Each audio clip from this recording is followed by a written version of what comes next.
ఈరోజు మందు చెండలు ముఖ్య మధ్యాహ్న సమయంలో పార్టీపై ఉన్నటువంటి అభిమానం కోసం, పార్టీ మీద ఉన్నటువంటి మక్కువ కోసం, పార్టీ మీద ఉన్నటువంటి గౌరవం కోసం, పార్టీ మీద ఉన్నటువంటి బాధ్యతను బట్టి ఇంతమంది ఇక్కడికి ఇచ్చేసినటువంటి మీ అందరికీ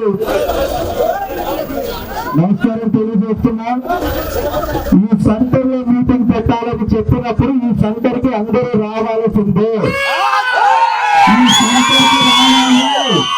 మీటింగ్ ఈ సెంటర్లో పెట్టాం. మనం ఈ సెంటర్లో మీటింగ్ పెడితే మనం ఈ సెంటర్కి రాకుండా అటు రావాలి ఇటు రావాలి అని అనుకోవడం అనేది మంచి పరిణామం కాదు. వైఎస్ఆర్ కాంగ్రెస్ పార్టీ అంటే ప్రతి ఒక్కరికి మీ అందరికీ పట్టలేనంత అభిమానం ఉంది. పార్టీకి రాని మీరు వెంకరెడ్డి గారు సర్పంచ్, ఎంపీటీసీలు, ఇక్కడ ఉన్నటువంటి వార్డు మెంబర్లు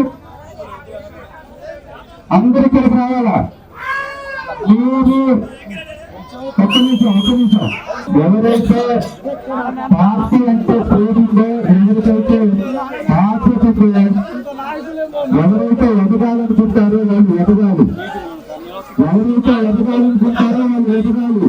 ఒక అడుగు వెనక వేస్తే తప్పేం కాదు. మనమేమి చిన్నగైతాం. ఇవాళ పార్టీ కోసం మనం నిలబడాల్సినటువంటి సమయం ఇది. పార్టీ జెండా పట్టుకునే వాళ్ళకి ఇక్కడ విలువ తక్కువ, లోపల కట్టే వాళ్ళకి విలువ ఉండదు.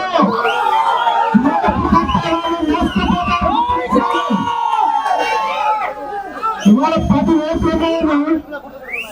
ఓట్లున్నాయని గ్రూపులు పెడితే రేపు పడే కష్టం వేరుగా ఉంటుంది. గుర్తుపెట్టుకోవాలి.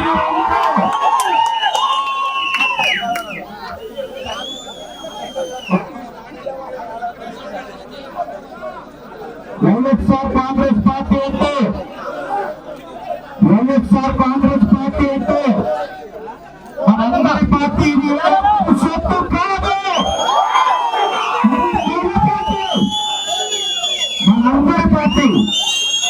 ఈ పార్టీపై మనకు గౌరవం ఉండాలి, ఈ పార్టీపై ప్రేమ ఉండాలి, బాధ్యత ఉండాలి. అన్నిటికంటే ముఖ్యంగా ఎలక్షన్స్ టైంలో ఒక్క నెల రోజుల సమయాన్ని మీరు పాటించలేకపోతే, పార్టీ డ్యామేజ్ అవుతున్నా మీరు తగ్గకపోతే, మీరు ఎదగాలనుకునేది కూడా ఒక బుద్ధి అబద్ధపు మాట అవుతుంది. గుర్తుపెట్టుకోవాలి.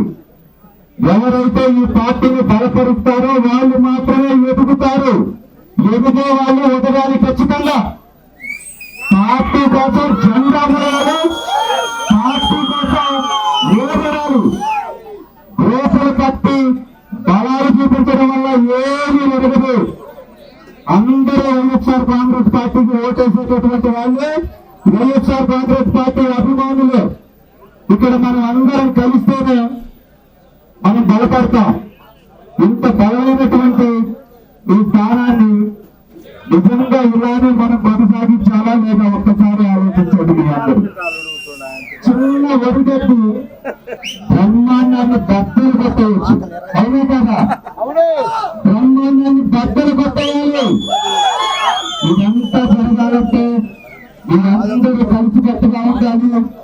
నిజంగా ఏమన్నా కానీ నష్టం జరుగుతున్న గతంలో ఎవరికైనా అన్యాయం జరుగుతే, ఎవరికైనా ఇబ్బంది జరుగుతుంటే, ఎవరికైనా ఏ రకమైనటువంటి లబ్ధి చేకూరకపోతే దయచేసి పేపర్ మీద పెట్టి, అన్నా మేము ఇంత నష్టపోయాం, గతంలో ఇంత కష్టపడ్డాం, మాకు ఇబ్బంది జరుగుతుంది, మీరందరూ ముందుకొచ్చి మాకు సహాయం చేయండి. అది మంచి పద్ధతి బాగుంటుంది. ఏ విధంగా మనం పని చేసుకోవాలో అది అడగండి, అది బాగుంటుంది. లేదా ఒక వర్గాన్ని ఎవరన్నా తొక్కి పట్టి వాళ్ళని అన్యాయం చేస్తే ఆ వర్గం ముందుకొచ్చి ఏం చేస్తే వాళ్ళు బాగుపడతారో, ఏం చెయ్యాలో అది చెప్తారు. కానీ ఈ రకమైనటువంటి గ్రూపుల్ని తాగడం అనేది ఒక మంచి నాయకుడికి అలంకారం కాదు. ఖచ్చితంగా మనం అందరం కలిసి కట్టుగా ఉండాలి. రేపైనా కూడా ఏ గ్రూపు ఎక్కువ కాదు, ఏ గ్రూపు తక్కువ కాదు. గుర్తుపెట్టుకోండి. నిజంగా నేను గ్రూపుల్ని ఎంకరేజ్ చేసే వాళ్ళైతే ఎవరు ఎదురుకు వెళ్ళిపోతే ఇతన్ని పక్కన నుంచి మాట్లాడే ఉండాలి లేదా? మాట్లాడతారా లేదమ్మా? మాట్లాడతారా? మాట్లాడరు. గ్రూప్ కట్టే వ్యక్తితో సపరేట్ గా మాట్లాడే పనే లేదు. పని చేస్తానన్నటువంటి వ్యక్తితో మాట్లాడేది. ఖచ్చితంగా ఈ గ్రామంలో గతంలో మంచి మెజారిటీ మీరు అందరూ కలిస్తే తీసుకురాగలుగుతారు. ఆ దిశగా పనిచేయండి. ఏదన్నా అవకాశాలు వస్తే సమానంగా పంచుకోండి. ఏ అవకాశాన్నైనా ఈ గ్రామానికి ఉపయోగపడే విధంగా పెంచుకోండి. ఇక్కడ ఉన్నటువంటి ప్రతి కార్యకర్తకు లాభం చేయడమే మన పార్టీ ఉద్దేశం తప్ప ఏ వ్యక్తిలో ఏ ఒక్క గ్రూపుకో అవకాశాలు ఇచ్చేటటువంటి పరిస్థితి రాదు. మీ అందరికీ సవినయంగా వినియోగించుకుంటున్నా. ఈ పార్టీ మన పార్టీ. వైఎస్ఆర్ కాంగ్రెస్ పార్టీ అంటే పేదల పార్టీ.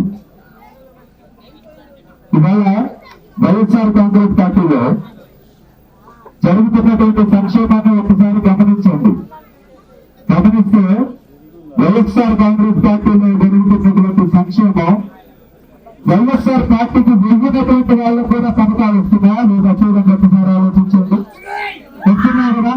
అంటే మనం జగన్మోహన్ రెడ్డి గారి కంటే తెలియదు కదా.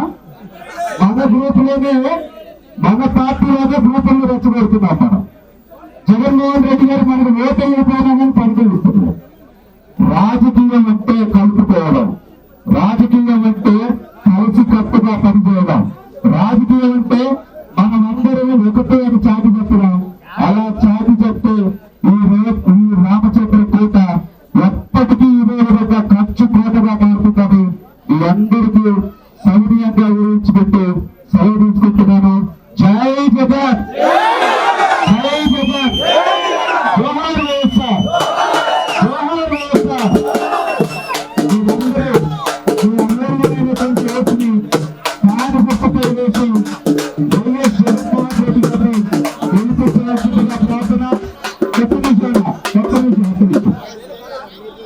మీరందరూ గమనించాలి. ఇవాళ మీరు వేసేటటువంటి ఓటు చంద్రశేఖర్ పై చెవిరెడ్డి భాస్కర్ రెడ్డి గారికి మాత్రమే కాదు వేసేది.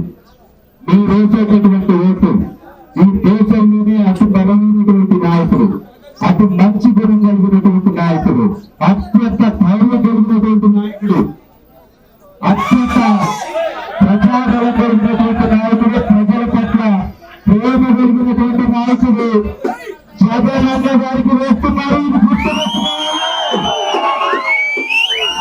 మనమంతా జగనన్న సైనికులని, ప్రజలకు సేవకులని మాత్రమే తప్ప ఎవరికి బానిసలం కాదు. ఏ విధంగా మంచి చేయాలి మన ప్రజలకి దాని గురించి ఆలోచించే నాయకుడికి మన సైనికులు ఒక్కసారి అవకాశం ఇవ్వండి.